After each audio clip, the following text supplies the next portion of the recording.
So students, let's start with past adjustments, chapter 1, fundamentals of partnership. So in this video मैं try करूँगा आपको past adjustments के बारे में बिल्कुल एक डिटेल्ड कॉन्सेप्ट प्रोवाइड कर सकूँ. सी पास्ट एडजस्टमेंट्स बेसिकली इसके नाम से ही आप देख सकते हैं कि पास्ट एडजस्टमेंट्स पुरानी कोई मिस्टेक्स हैं उनको करेक्ट करने के लिए हम कुछ एडजस्टमेंट्स करते हैं in present time. This is past adjustment. इसकी रिक्वायरमेंट क्यों पड़ती है वो जानते हैं पहले. देखिए कभी कभार क्या होता है कि मान लीजिए एक बिज़नेस के अकाउंटेंट ने पार्टनरशिप डीड नहीं पढ़ी और पार्टनरशिप डीड के एलिमेंट्स जो प्रोवाइड करने थे P&L अप्रोप्रिएशन के थ्रू वो गलत प्रोवाइड कर दिए.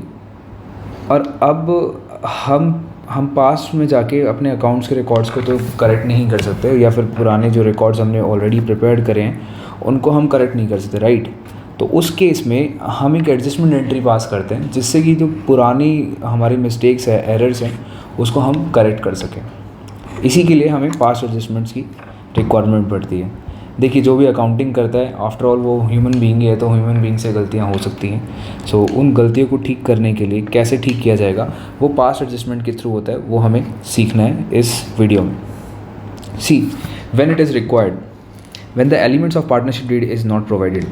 जब भी कभी पार्टनरशिप डीड के एलिमेंट्स प्रोवाइड नहीं करे और जो प्रॉफिट है उसको हमने ऑलरेडी, जो प्रॉफिट है हमारा उसको हमने ऑलरेडी डिस्ट्रीब्यूट कर दिया, जो है वो डिस्ट्रीब्यूट कर दिया गया है और हमने पार्टनरशिप डीड के कोई भी एलिमेंट्स को प्रोवाइड नहीं किया.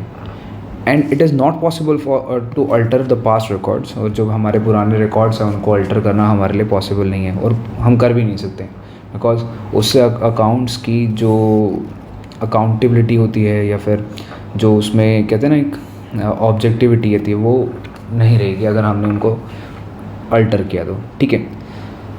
So with the help of past adjustments we can correct all the past errors and omissions. So कैसे इनको करेक्ट करते हैं, let's see. देखिए हमारे पास है ना बहुत टाइप की एरर्स होते हैं जो आपके 12th क्लास में पूछे जाते हैं. तो मैंने उन सभी एरर्स को ना कुछ केसेस में डिवाइड कर दिया है. जैसे कि सपोज़ करिए ये मेरे पास एक केस 1 है.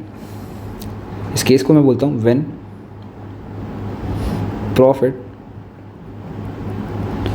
is divided between partners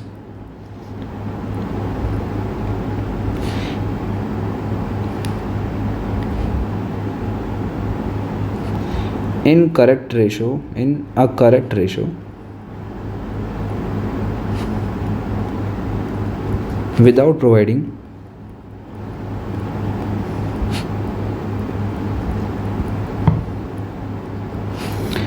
elements of partnership deed.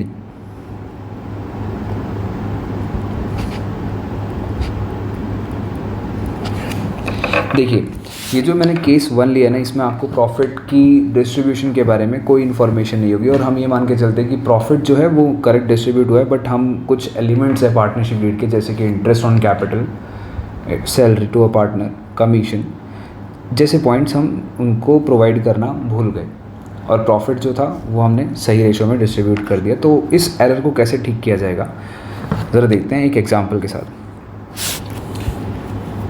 Suppose करिए एक पार्टनरशिप फॉर्म थी जिसमें पार्टनर्स थे A एंड B. इसमें इनकी प्रॉफिट शेयरिंग रेशो हुआ करती थी 1:1. ये इनके PSR है. According to partnership deed capital थी हमारे पार्टनर्स की A एंड B की 2 lakh and 3 lakh. Interest on capital का जो रेट था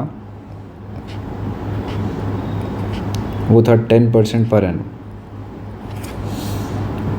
ये हमें पार्टनरशिप डीड के कुछ एलिमेंट्स गिवन है. हमें पार्टनर को सैलरी देनी है, salary to A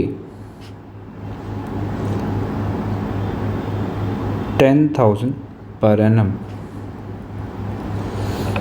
interest provide करना है 10% पर एनम, सैलरी प्रोवाइड करनी है 10,000 per annum. Commission to B वो प्रोवाइड हमें करनी थी, सपोज़ करिए 5,000 रुपीज़. तो ये कुछ हमें पार्टनरशिप डीड के एलिमेंट्स गिवन है. क्वेश्चन में आपको प्रोवाइडेड है कि profit during the year was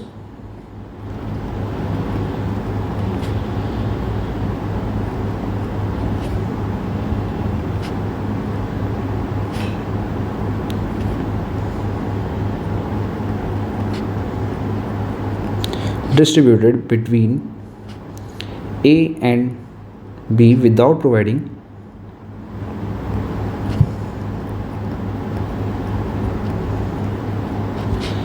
partnership deed elements. मतलब प्रॉफिट जो है वो तो हमने करेक्ट रेशियो में डिस्ट्रीब्यूट कर दिया, बट हमने इनमें से कोई भी एलिमेंट्स पार्टनर्स को प्रोवाइड नहीं किए। अब आपसे बोलता है कि pass adjustment entry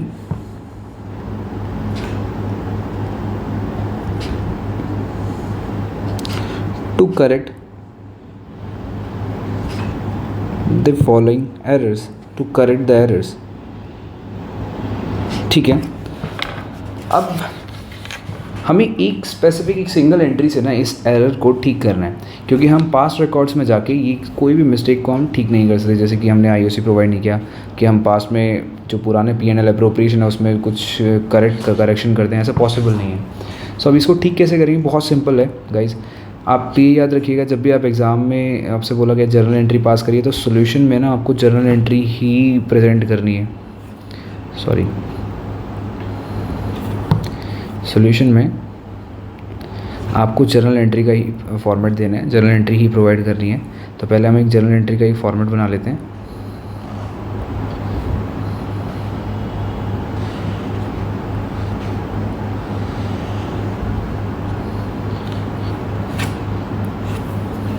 particulars amount. अब देखिए इसको ठीक कैसे करना है, हमें वर्किंग नोट बनाना है एक। हमें वर्किंग नोट को हम बोलेंगे टेबल शोइंग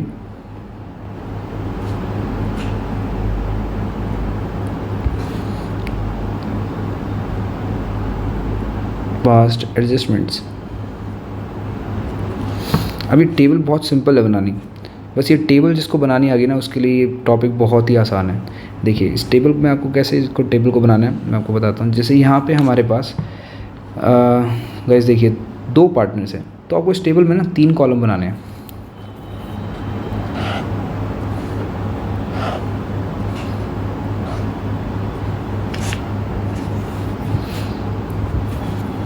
एक पर्टिकुलर्स,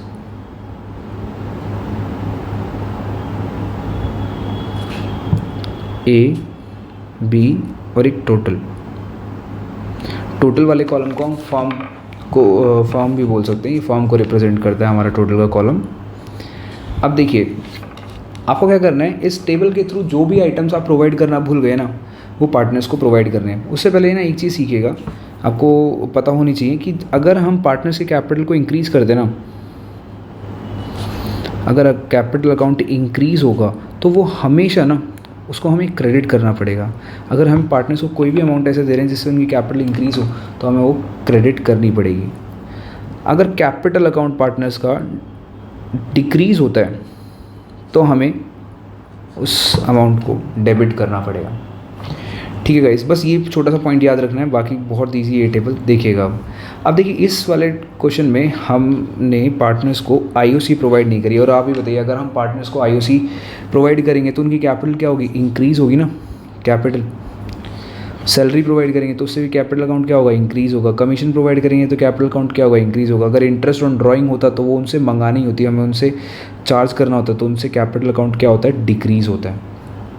ठीक है, तो आपको बस ये याद रखना है। अब देखिए जो प्रोवाइड, देखिए अभी क्या हो चुका है इस केस में, देखिएगा जितना भी प्रॉफिट है ना हम जो हमारा अकाउंटेंट है उसने सारा प्रॉफिट पार्टनर्स को प्रोवाइड कर दिया है, और फर्म के पास अब कोई एक्सपेंस पे करने के लिए अमाउंट बचा ही नहीं है। ठीक है, तो अब जो भी एक्सपेंस होगा वो बाद में मंगाया भी पार्टनर से जाएगा, बट अभी हम देखते हैं इसको कैसे करना है। देखिए आपने यहाँ पे आईओसी प्रोवाइड नहीं करी, तो अब आप है ना आईओसी पार्टनर्स को प्रोवाइड कर देंगे। इंटरेस्ट ऑन कैपिटल आप पूरा लिखेंगे, ठीक है। और पार्टनर्स को कैपिटल अकाउंट, पार्टनर्स के कैपिटल अकाउंट को हम इंक्रीज़ करते हैं जब भी आप आईओसी देते हैं, तो यानी कि उसको क्रेडिट करते हैं, राइट। अब ज़रा देखिए कि इंटरेस्ट ऑन कैपिटल कितनी प्रोवाइड करनी थी, 2 लाख का 10% और 3 लाख का 10%, राइट, 20,000 एंड 30,000। तो वो हम इनको प्रोवाइड कर देंगे 20,000 एंड 30,000। अब टोटल एक्सपेंस फॉर्म के लिए कितना हुआ 50,000। याद रखिएगा फॉर्म के पास एक अभी कुछ भी कैश प्रॉफिट कुछ भी पार्ट नहीं है, वो सारा प्रॉफिट पार्टनर्स को ऑलरेडी डिस्ट्रीब्यूट कर चुकी है। तो ये जितना भी एक्सपेंस है ये फॉर्म के लिए क्या हो गया बेटा, ये एक्सपेंस है। पार्टनर्स के लिए इनकम, पार्टनर्स का कैपिटल हमने इंक्रीज़ कर दिया, ठीक है, और टोटल कितना है 50,000, ये याद रखिए। अब उसके बाद हमें सैलरी प्रोवाइड करनी है, राइट। अब सैलरी भी अगर आप पार्टनर्स को प्रोवाइड करेंगे तो पार्टनर का कैपिटल अकाउंट क्या होगा, इंक्रीज़ होगा, राइट। तो हमें वो भी क्या करना पड़ेगा, क्रेडिट। ए को सैलरी देनी है 10,000, बी को कुछ नहीं देना। टोटल एक्सपेंस फॉर्म के लिए कितना हो गया 10,000। अब उसके बाद देखिए, उसके बाद क्या बोला हुआ है पार्टनरशिप डीड में कि हमें कमीशन देना है बी को 5,000 रुपीज़। सो वो भी प्रोवाइड कर देंगे।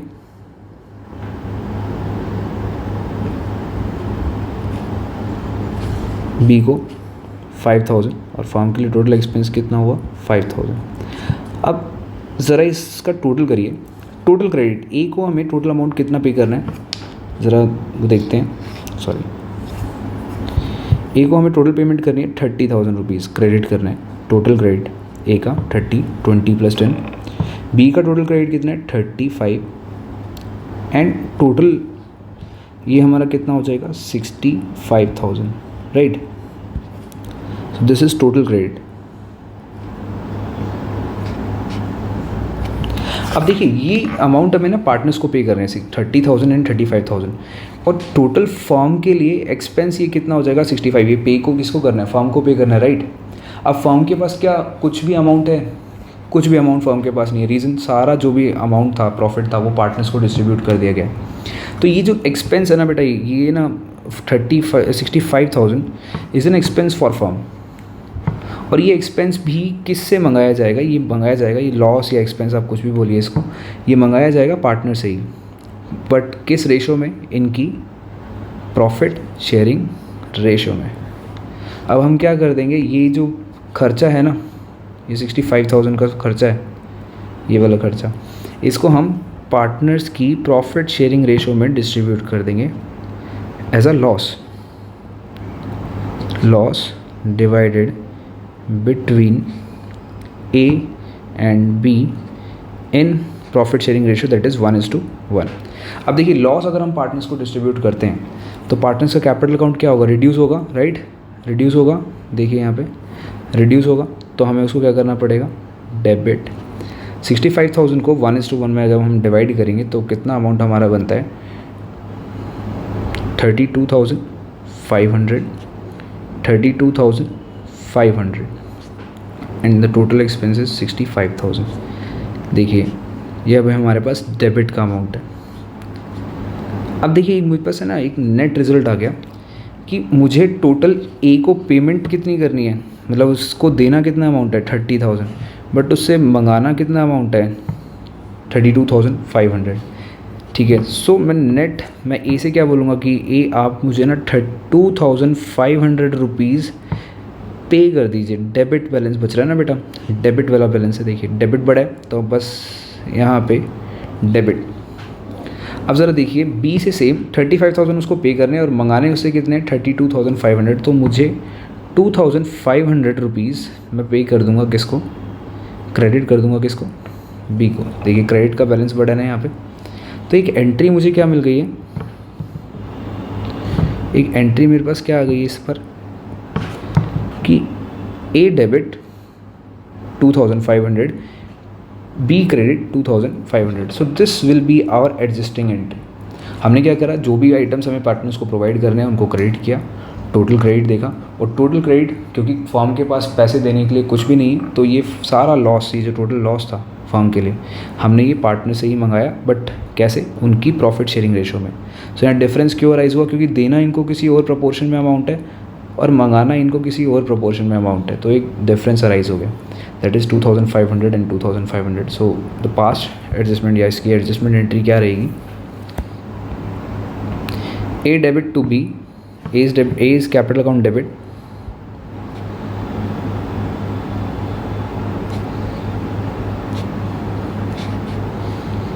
to B's capital account.